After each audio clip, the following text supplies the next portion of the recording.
kamar yadda kake gani sai ka nemo kushin namba 3 idan ba za ka yi amfani da foreign paper ba. Idan kuma za ka yi amfani da foreign paper sai ku nemo namba 2. Wannan shine kushin ɗinmu namba 2 wanda za mu yi aiki da shi. Sannan sai ga foreign paper ɗinmu wadda za mu yi aiki da ita domin haɗa takalmi wanda za mu yi shi a nan, za mu haɗa shi nan gaba za ku gan shi.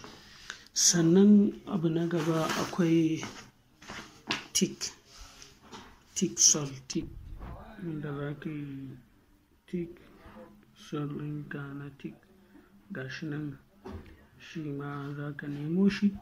Wannan su ne abubuwan da za ka nema wajen haɗa takalmi kamar haka. Sannan akwai almakashi wato scissors, ina ne scissors, shi duk da dai